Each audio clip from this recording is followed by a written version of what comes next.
So, hello everybody. It looks like the room is full. At least there's a lot of people on my side panel. And I get to have the pleasure of introducing our speaker today, Dr. Philipp Zehmisch. He's a new colleague at the South Asia Institute in the Department of Anthropology. Philipp has an amazing CV for someone his career. There's an award that's given every year to anthropology thesis. Germany got it in 2017, the Frobenius Society's Research Award for his PhD thesis, which was called Mini India, the Politics of Migration and Subalternity in the Andaman Islands. He also got the dissertation prize when he did the department in Munich.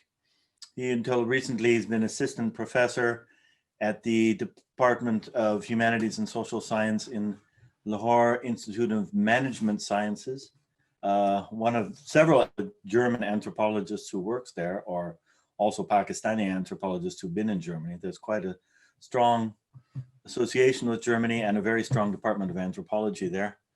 We had to work on him pretty hard to give up his job at Lums and his family there, but we managed to do so. Before that, he was a postdoctoral research fellow at Munich, working on dichotomous sovereignty, cultures of memorialization, historiography, and nation building.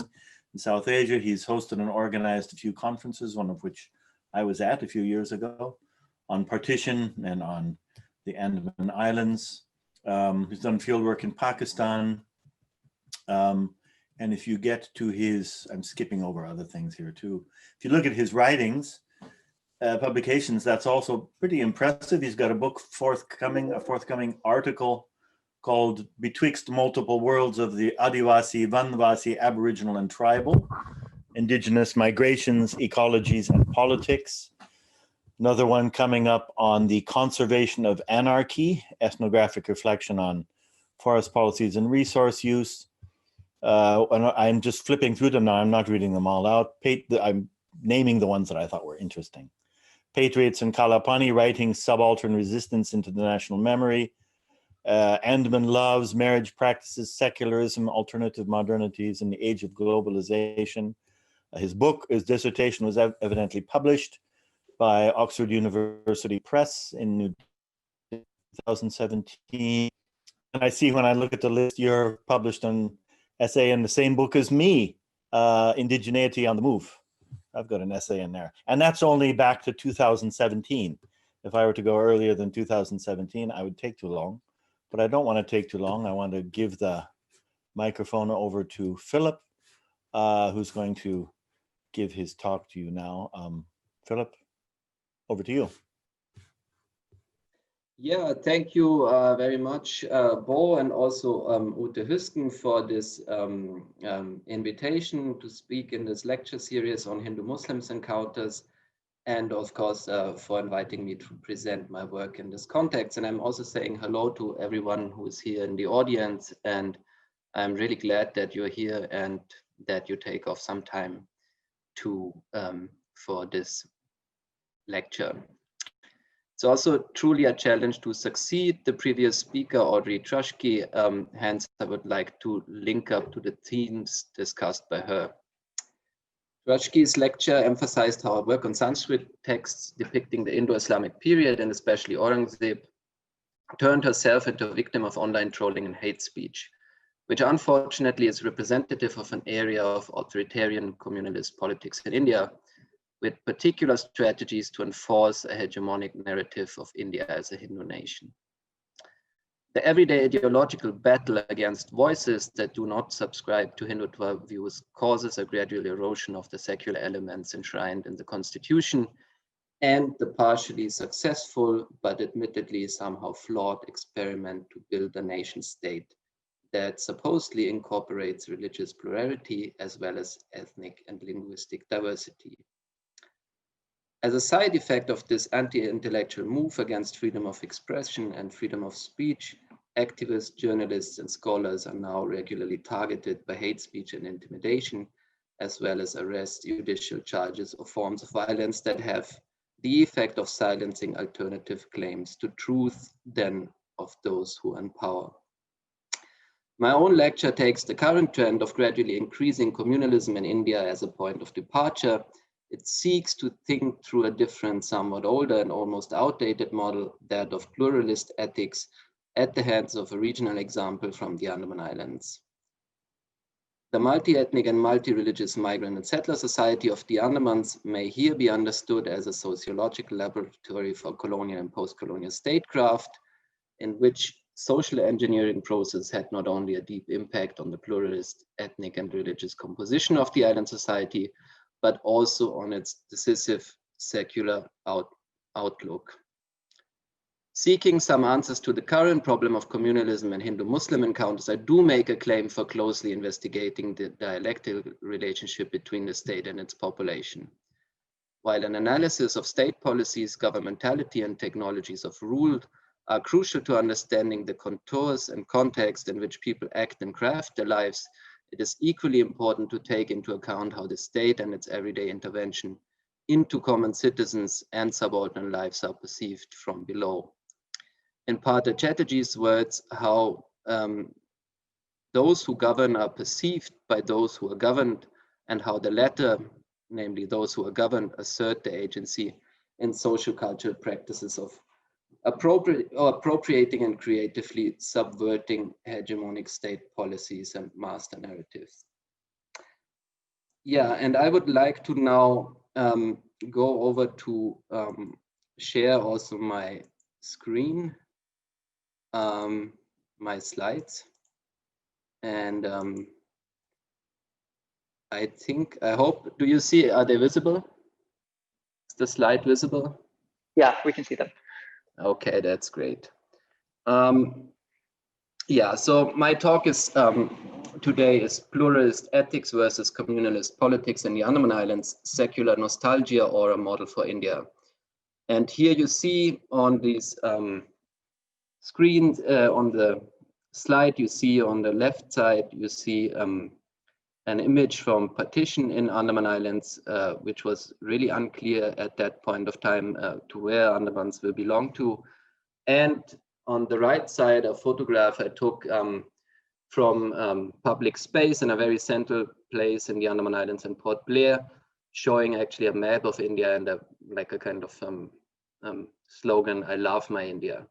And this is also very expressive of a local consciousness that is endorsed by almost all islanders, this idea of I'm loving India and I'm part of India.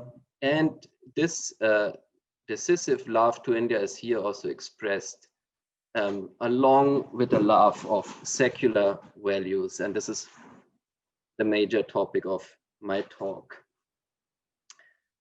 I will look at this topic and also if the Andaman Islands can serve as a kind of secular model for India, or for also as a point of countering communal tendencies or communalist tendencies.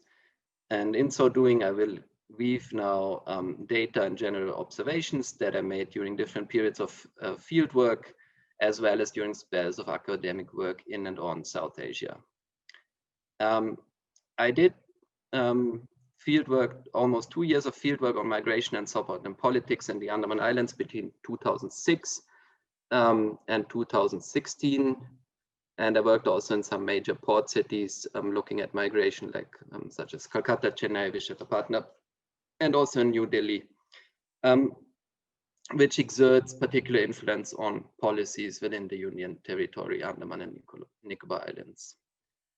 Further, I would like to also quickly talk about my ongoing postdoctoral research project, Dialectics of Partition, as this influences the way I'm interpreting my own data in the context of Hindu-Muslim encounters and also in the context of this lecture series.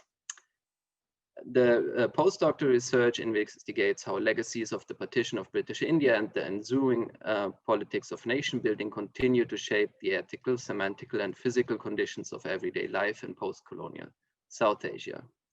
While I had earlier started to work on both sides of the borders, among others on border crossing social and political initiatives, I came to my recently confined my work to the Pakistani sites, and more recently even to the borderlands of Baltistan and Ladakh.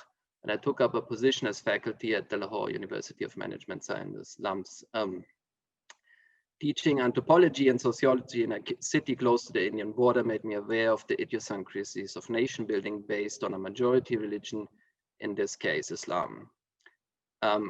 Beyond that, my experience in Pakistan also led me to observe and reflect on the mechanisms of majoritarian politics for members of various religious minorities, including Hindus, Christians, Shias, Sikhs, and Ahmadis. And you might ask yourself, how does that relate to the Andaman Islands? But what I want to outline here is the workings of majoritarian religion and the idea of the formulation of majorities and minorities. And I would like to also a little bit question these terms of partition, secularism, and communalism, and also of the categories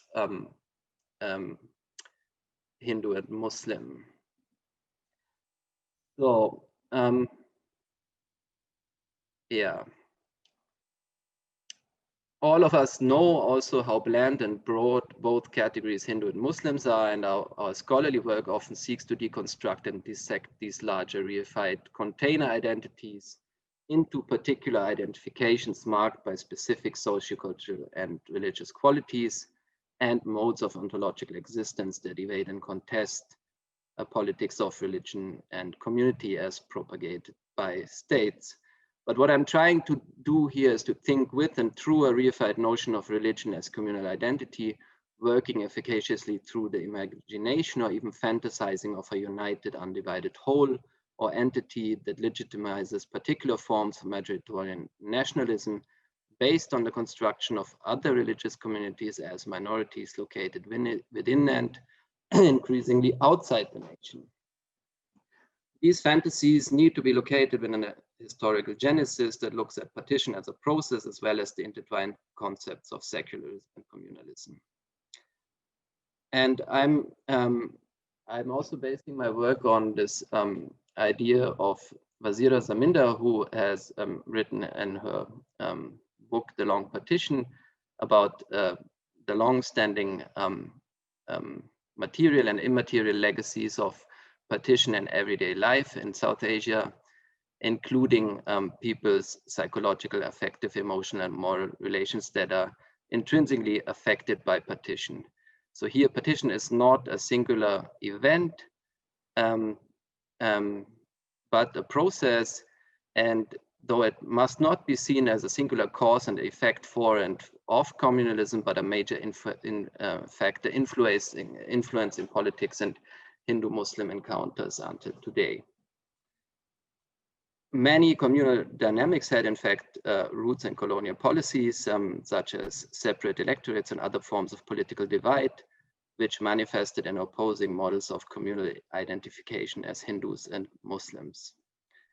Religious othering, communal sentiment, discrimination and conflict, as well as episodic eruptions of routine violence, which is also the title of Gyan Pandey's inspiring book on the topic, are thus a rather systematic outcome of post-colonial nation building. According to Pandey, violence in the nation state is interlinked with the production and reproduction of majorities and minorities that are created, enabled, and continuously reified by political arrangements. Besides politics, routine violence is also enabled through history writing and the construction of majority and minority cultures through education, as well as state classification processes. I'm mentioning all these aspects because I'm going to come back on these in the course of my talk. I'm going to come back on history writing. I'm also coming back on the construction of a majority and minority culture. And I'm coming back on state classification processes, which are equally important. So these forms, of course, of routine violence stand in stark contrast to the secular values that were inscribed into the Indian constitution. And Nehruvian ethics as an attempt to create communal harmony by adopting the guiding principle of pluralism which is personified by the nationalist slogan Anekta Me Ekta, or unity in diversity, have often been contested by other forms of legislation aiming to appease minorities, including affirmative politics as well as Muslim personal law. And during the last 3 decades, secular values have been in gradual demise due to the democratically legitimized politics of Hindu nationalism and its fascist outcomes, which have, among others, been paralleled and fueled by the rise of piety movements and orthodox praxis among Muslims and other minorities. So politics of religion has come full circle, and this on the base of a secular constitution. Hence, it does not make sense for me to create a clear dichotomy between the models of secularism and communalism. Going beyond that, I would like to specify here that I don't view communalism as an irrational, spontaneous other of a rational, progressive, and secular nationalism, but a contradictory yet integral and contingent outcome of the secular model of nationalism that allowed and often unintentionally participated in the rise of communal politics. And in the light of these developments, I would like to ask now provocatively, what if we miraculously found an example that would prove an exemption to these realities of communal conflict that we observe everywhere on the subcontinent, or even now we're talking about India? I had similar, we observed that in Pakistan as well. Providing a partly affirmative response to these utopian questions, I'm now going to discuss the possibilities of transcending communalism at the hands of the pluralist migrant and settler society of the Andaman Islands, which has so far seen no organized violence between Hindus and Muslims. So I would like to now look into my slides, and I'm actually not sure if I can, give me 1 sec. Do my slides show? Your title slide is there. Your title slide is up at the moment. The title slide, yeah, I know. Let me try. Technically, I don't exactly know how to do this. I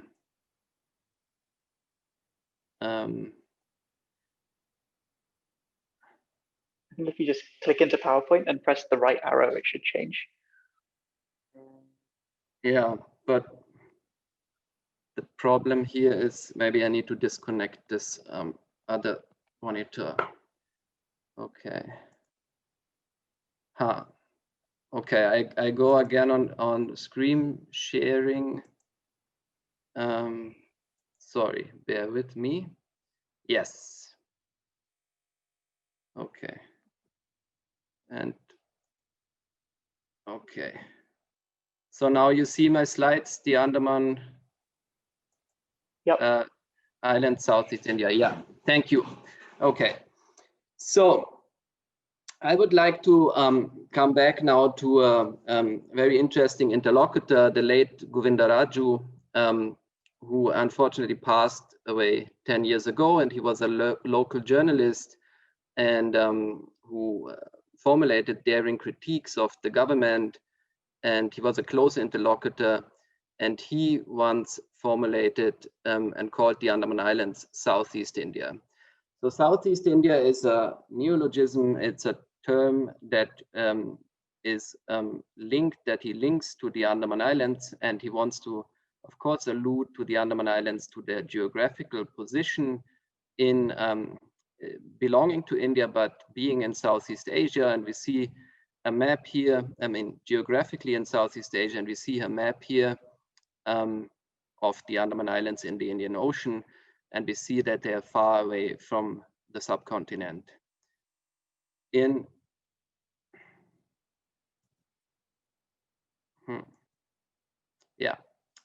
Here we have again a map of the Andamans, a little bit for those who are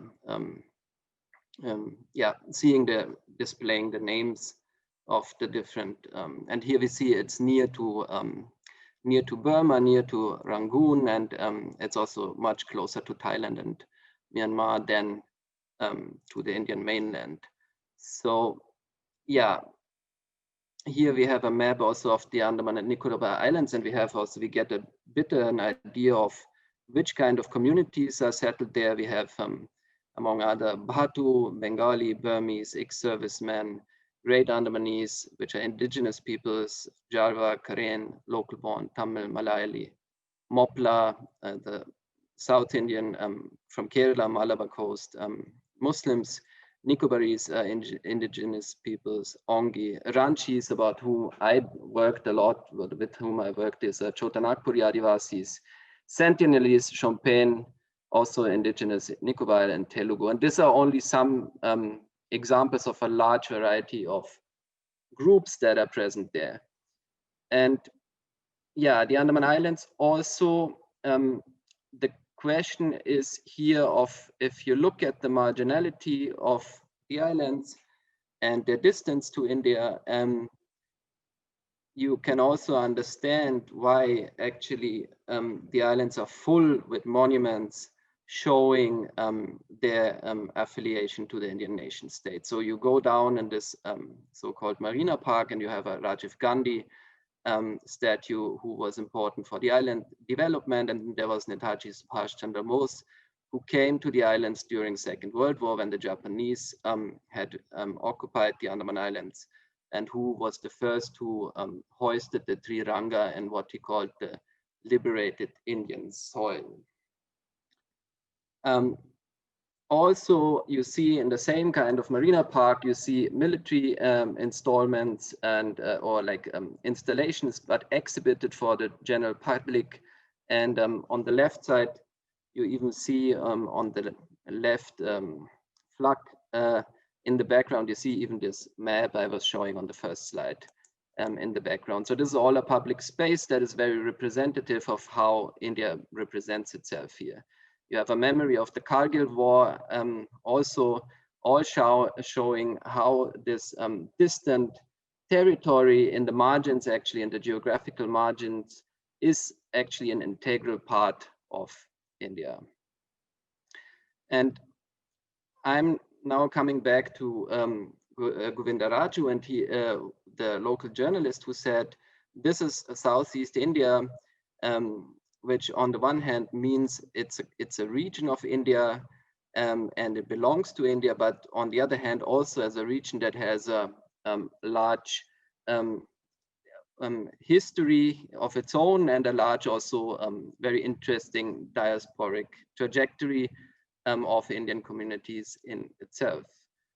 And this goes back actually to the foundation of a penal colony in 1858 after the Indian Mutiny, where indigenous land was occupied, and since then the Andaman Islands have become a settler colony of the British first, and then later on the Indian state. And this was all done on on indigenous lands, and we have here very important anthropological works by Radcliffe Brown on the so-called Andaman Islanders, and this is only a side note, these were decimated in the process. But there's of course some of them are left, and this is also a debate in itself that goes beyond today's topic. We had here also showing places of centers of revolts against British rule. So we had different convicts from different parts after the mutiny being sent to the Andaman Islands and being confined there in this penal colony. And later on, we had political prisoners being sent there. Many of them, among others, Veer Savarkar and many others were incarcerated in a so-called notorious cellular jail, which became politicized all over subcontinent and came to be known and linked to the myth or the narrative of Kalapani, which became a trope in post-colonial representations of the Andamans. So the Andamans, first and foremost, came to embody a certain notion of the freedom struggle in colonial India and as well as in post-colonial India, and became then also the part of a certain representation as a place of the freedom struggle. And this kind of representation is very much disliked by many locals, because locals feel that their own specific history as convict descendants, not as political prisoners, has been largely overlooked. And I am now coming back to Govinda Raju, this person who passed away a decade ago almost, but who was a very interesting figure. So he was a so-called local born, a descendant of convict parents, and he had ancestry, as far as I remember, he had ancestry from Maharashtra, Tamil Nadu, UP, and I think another aspect. So he had 4 different ancestors from 4 different regions, and this is something which is very special in the island, that you have actually is so-called local borns, which are now intermarrying between, and have intermarried between different castes, between different linguistic groups, also many of them even between different religions. And there are, for example, I got to know quite a lot of examples where Hindus were marrying Muslims, and both couples did not, continued to be or to practice their own religion. That meant like someone would go even into the mosque and the others would do puja at the same time, without necessarily always having the demand to convert. And this is particularly significant for this population called local born, which are the convict descendants. Govinda Raju himself had also marked in the census his own mother tongue as Urdu. So, and he's here referring to Urdu being actually the lingua franca of the Andamans. That was, of course, after independence and after becoming part of India, being called Hindi, but it's actually an Urdu root that became creolized as so-called Andaman Hindustani, with significant elements of Bangla, for example, that there are no distinction in genders are being made in the local Hindustani version, as well as certain grammatical even appropriations from Dravidian languages. This is just a small element I want to give here. Govinda Raju, or present him as one representative of a whole community. Govinda Raju also wrote an anthology in Urdu, calling it Karabhani, and with his pen name Raza Andamani. Yeah, and Govinda Raju was one who said this is Southeast India that has a particular regional specificity, and he alluded to this nationalist slogan, unity and diversity, by calling also this Andaman society Mini India.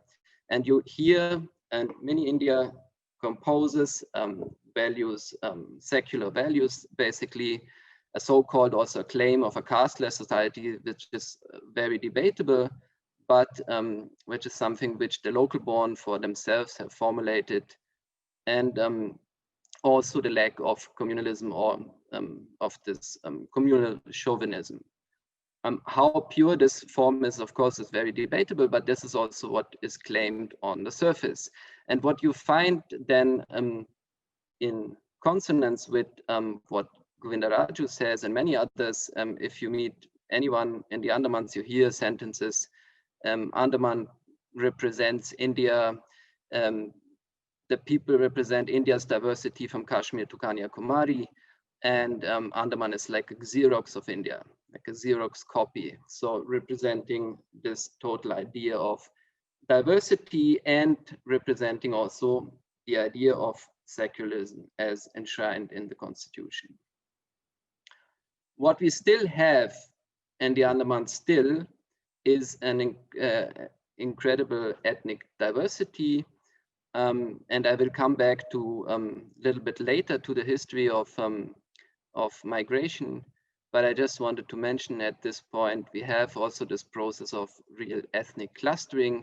We have diasporic communities that are kind of functioning on the basis of language group. And one of the language group I have chosen here randomly as an example are Telugus.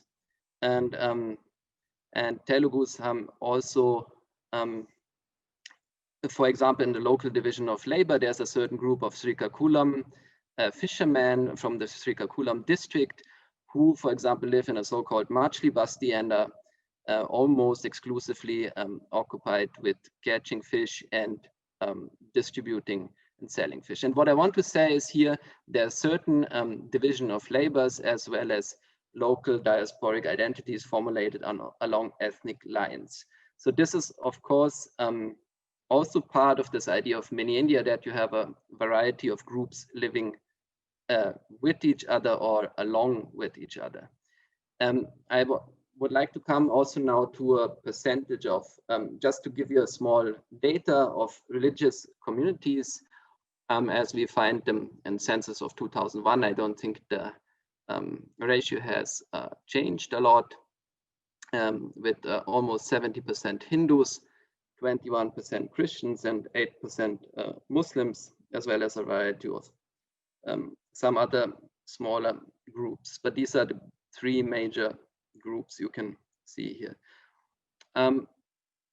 Yeah, I would like to now come back to this idea of mini India as it was formulated during colonial times. And I'm going back here to colonial history and then come to post-colonial history in order to demonstrate you how this idea has been generated. So mini India was a term that has already been used in colonial times by British authors as well as by Indian authors who worked for the British, for the empire in that time. By administrator is also an example of administrative writing, and it came also, this discourse of India in mini India came to shape the core values of the islanders in the coming generations. And mini India was actually the process of colonial social engineering. We had convicts being deported to the Andaman Islands. Often these were lifers, so-called life convicts, who were then rehabilitated, and part of the rehabilitation was to settle them as self-supporters, and after the end of their terms, they could become free settlers. So the British wanted then to settle the islands with families because they thought the heteronormative family unit is actually the only working functioning form of how these reformed convicts should live together. So they imported also female convicts and allowed marriage between convicts according to certain rules. And what they did is, at the time, they formulated roughly religious communities. They said these are Hindus, these are Muslims, and now here we see the categories. And they had a vague category they called high caste and low caste in between the Hindus. The Muslims didn't have this category, and Christians and Sikhs were also, apart from that, these categories. And we had high and low caste, but the effect was then, you must imagine then having people from very different parts of India, let's say a Tamil with a Bengali, being intermarried. Often these were so-called love marriage, at least marriages by choice, and people then would be married, and their descendants were naturally born in the islands and had actually not much of a clue about their ancestry, and they came to be called the local born community, and that's a British category. And already going back to the British colonial period, we had among the local born community a comparatively large number of so-called love marriages, marriages by choice, and also interreligious marriages. So yeah, and what I want to say is there was a foundation laid for what came to be manifested in after independence. And if we go back to 1901, we had around 25,000 persons and with 45 different languages. And you can imagine that that was a highly diverse space and early cosmopolitan space. So the core values that came to matter for the islanders' coming generations were the incorporation of difference, inter-ethnic solidarity, cultural creolization, religious pluralism, and class instead of caste hierarchy. Yeah, after independence, the Andaman Islands were then settled by the Indian nation state, and as the distribution of communities and the ratio of Hindus to Muslims at partition time was actually quite equal. So the point was then for India also to claim this territory as Indian and to bring in settlers and to settle at large scale. And most of these settlers were also Hindus. The settlers the British sent, and so the Indian state sent. And as we know, after partition, there were a lot of refugees around many parts of India. Among others, there were East Bengal Hindu refugees, who were many of them in refugee camps in and around Calcutta.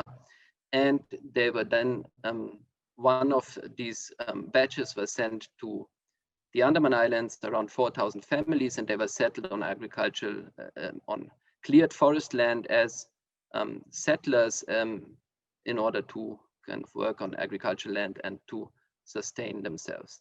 Apart from that, we had, there were Sri Lankan repatriates, mostly Tamils, Burmese repatriates, later on Tamils and Telugus, and some landless communities who were given land as rewards for serving the administration.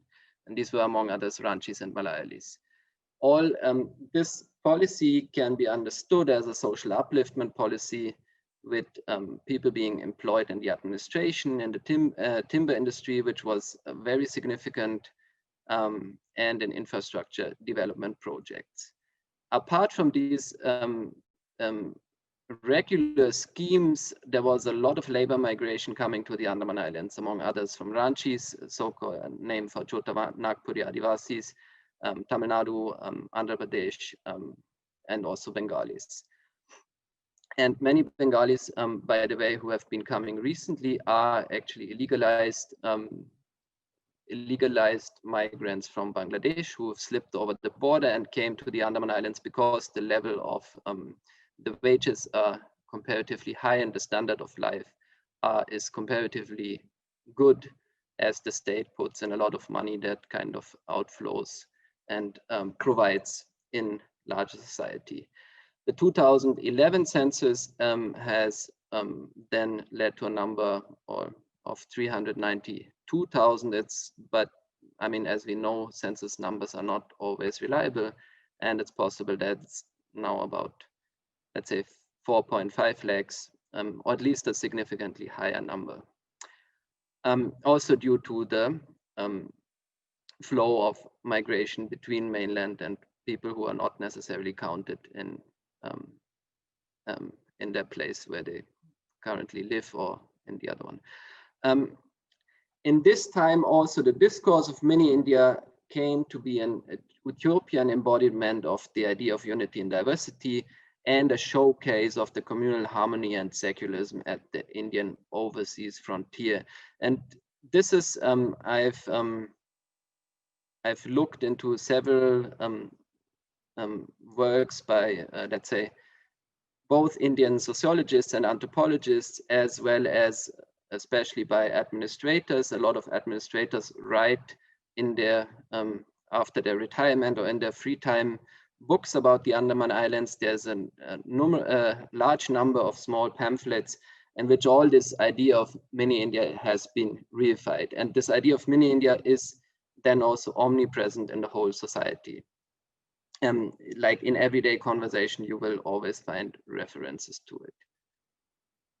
So I'm coming back to this idea of mini India, and to summarize here, we have on the one hand practices of cultural creolization, decrease of rigid caste and other kinds of group division, spirit of religious tolerance, and the locally involved language as a common binding factor. This Andaman Hindustani is spoken in between all the groups, and most migrants who grow up in the Andaman Islands speak Andaman Hindustani, and in parallel, of course, another language at home.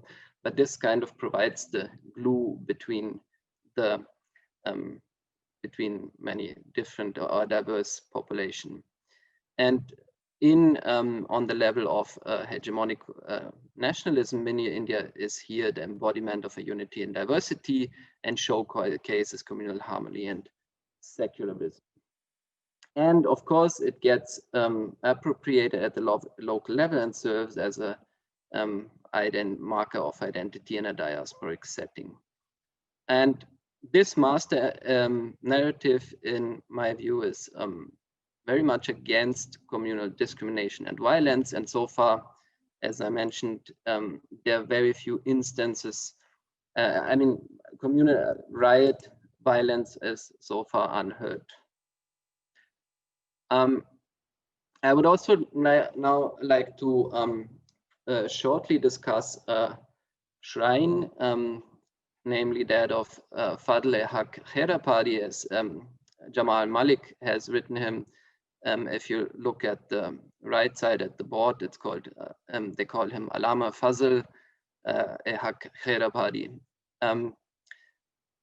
This Fazl-e-Haq Khairabadi was one of the major intellectuals during the mutiny in 1857, who declared a fatwa against the British, and he was deported to the Andamans, worked for the administration, became a very important part also of the administration there as a convict, as a literate convict, and died over there. And now his shrine is visited by people of all kinds, and especially all religions. And it's also represented here as something that in certain ways embodies mini India as its kind of symbol for Hindu-Muslim unity. And especially you will find Hindus coming to this shrine in the Andaman Islands.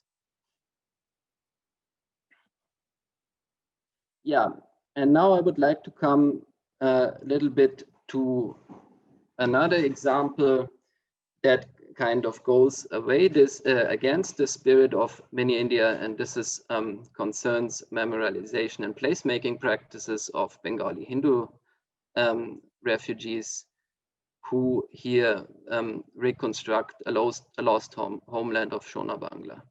And we have here Netaji Subhash Chandra Bose as kind of cultural hero on the left side. We have a village down there called Vivekanandpur, and we have also various forms of veneration and puja. And the important aspect here with Bengali Hindu refugees is that for many with whom I worked, this notion that we are Hindus and we belong to India, and therefore the state has to take care of us and provide us with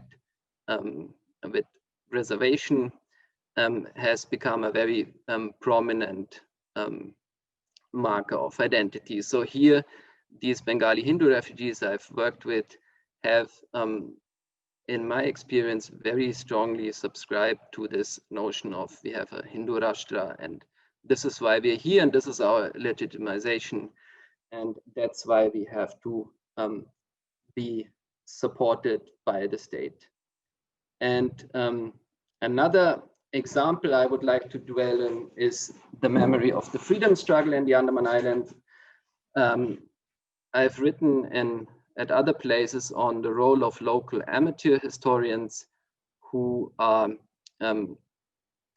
these are locals, and you need to imagine the locals as descendants either of local borns or others who are born in the island and who want to get a recognition within the, let's say, official state narrative of who is a freedom fighter or not.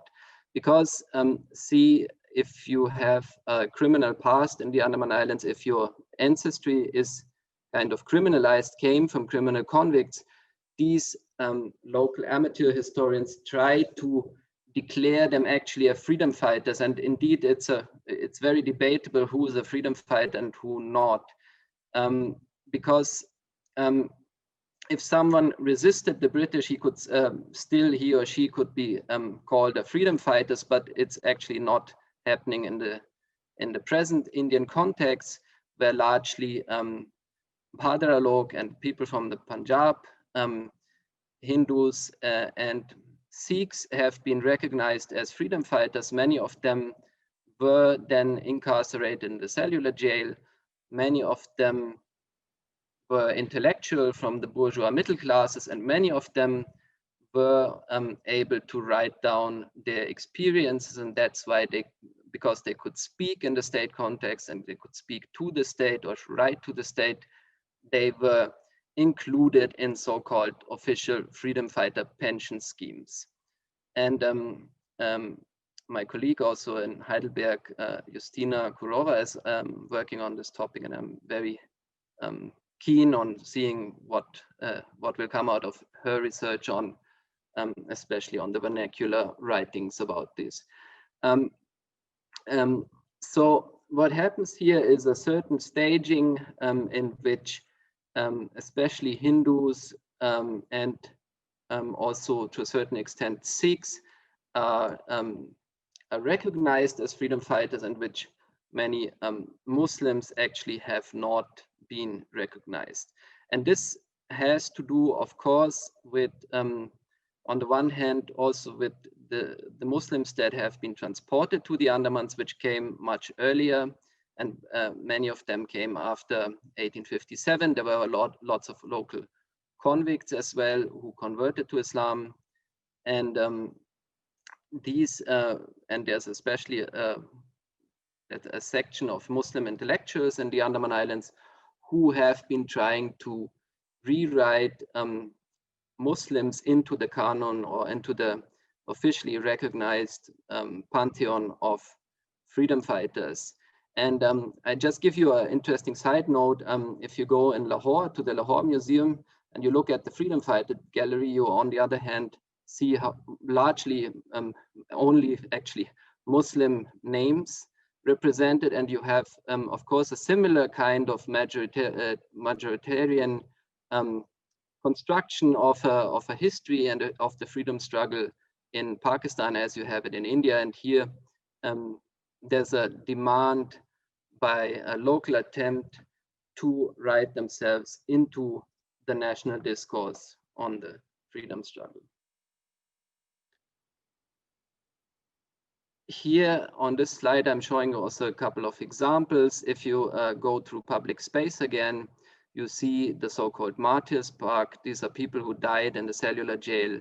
And you have Baba Bhan Singh and Savarkar, whom most of you are familiar with as one of the first proponents of the Hindutva, who wrote parts of it in the Andaman cellular jail, and a couple of others. So the Andaman came to be marked also as a kind of place of Hindu freedom struggle, and in that way the local historians, the amateur historians with the Muslim provenience, tried to kind of write back to the state. One also very, let's say, problematic example in this memory of the freedom struggle is Sher Ali Afridi, a Wahhabi political prisoners who assassinated Viceroy Lord Mayo in, or not 1972, in 1872. So Viceroy, you must imagine at the time was the most important part, let's say in British India, the most important representative who was at the time stepped down by Sher Ali. And he has been more or less completely written out of the memory. And there's now parts of especially the Muslim population, who tries to identify themselves with Sher Ali as a strong freedom fighter and as a symbol of anti-colonial resistance. And this is something that the authorities don't like, because they also,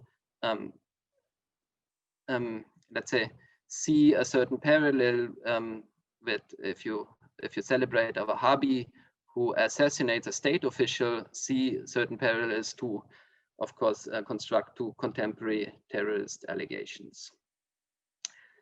I'm now coming to my conclusion, going through a variety of examples, and I'm coming also to the question that I asked: should we declare the Andamans merely as a bastion of secularism and communal harmony, or and is it possible to identify elements from the rebels of secularism that provide hope for a pluralist cosmopolitan future? And I've here looked at the long-lasting effects of social engineering, which are comparatively resilient, but on the other hand, state discourse on Islamic terrorism and its assumed links to Pakistan shows also some effect. And one of these effects would be, I was, for example, talking to several Muslims about their link actually to ancestors who live nowadays in Pakistan. And they all tried to really, first of all, to deny this link. And then when I said, and one of them told me, yes, I have, it was a Pakhtun ancestry. Yeah, once some of them tried to get in touch with us through Facebook, to social media, which is very common nowadays. And I kind of denied all kind of context and contact, and I kind of refused to get in touch, and because I don't want to be associated with Pakistan, and I don't want to be associated with that kind of terrorism that Pakistan is inflicting upon India. And what that also shows is that Muslims in the Andamans need to now also demonstrate their patriotism towards in a majoritarian setting. And I had another example of a Muslim who just said best would be solving the problem of Pakistan by dropping a nuclear bomb on them. So these drastic statements just demonstrate that there's a particular majoritarian pressure on minorities and especially on Muslims, and these are some of the effects. Another factor that needs to be considered is that casteism is largely absent due to the specific composition of society. So to the Andaman Islands were many of the people who came there were low caste or tribal origin, and as such